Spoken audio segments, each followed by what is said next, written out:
So the Chiefs are going to go ahead and travel to Buffalo to play Buffalo for in the divisional round. The only thing that makes me nervous about this game, I guess there's two things. One is the fact that Buffalo has 2 less rest days than Kansas City had. The other part is the injuries.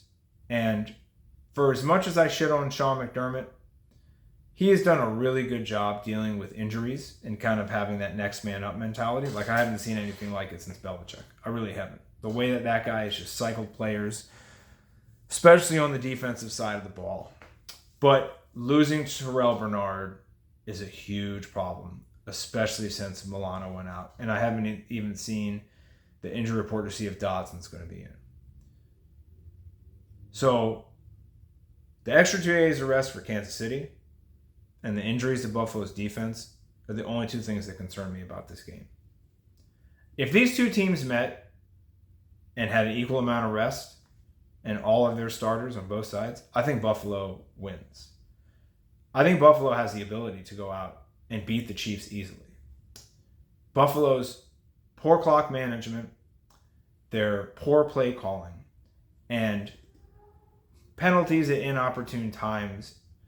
I will say turnovers at inopportune times, but I think Kansas City only forced 14 turnovers all season. So they're not we're going to turn you over team.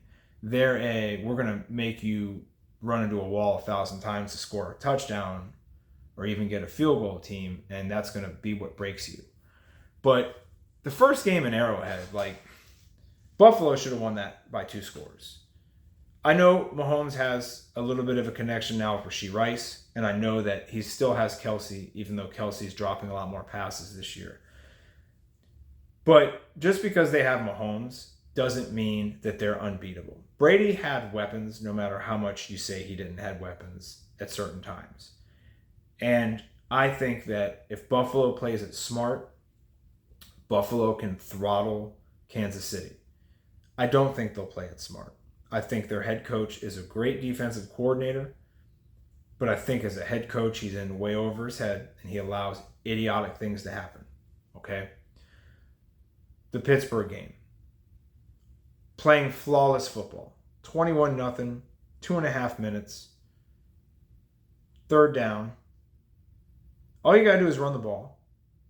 Where they are on the field, even the broadcast said the wind was so bad the kickers were having trouble getting it in that end of the field. Punt them deep in their zone. Let it run down to the 2-minute warning and then punt or let them use the timeout. But McDermott decides to let Brady throw it, meaning Joe Brady calls a pass play. So they don't get it, stops the clock. Then the field goal they shouldn't have gone for gets blocked. Pittsburgh gains 40 yards in field position, scores a touchdown. Then when Josh Allen was trying to make something happen, Diggs gets hurt. Didn't get injured, luckily, but he got hurt. If he had just run the ball, let the clock go down, or make Pittsburgh use a timeout, punted them deep in their zone, they're not scoring. It's 21-0 at halftime, and they're getting the ball back. But instead, they flipped the momentum. They got to a closer game than it should have been. And it's infuriating because Buffalo does that a lot. And I think that what it's going to come down to in the end, which nobody ever talks about, is it's not Brady versus, it's not Allen versus Mahomes. It's not Joe Brady versus Steve Spagnuolo. It's Sean McDermott against Andy Reid. And Andy Reid is a much better head coach than Sean McDermott. That's why the game is going to be close. It's probably going to be decided on a field goal. And I have Buffalo winning this one. This is the version of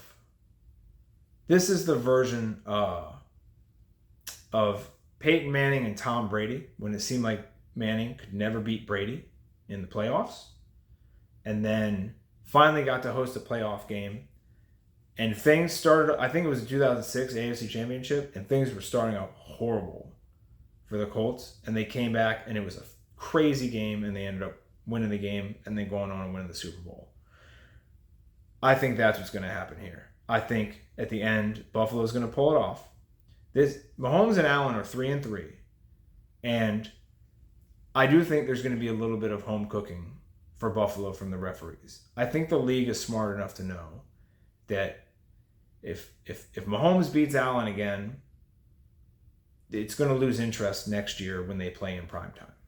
Because people are going to be like, Mahomes always beats him, like, why bother watching? I think the league is going to try to help Buffalo win this game. And it's going to give Nick Wright something to cry about on Monday.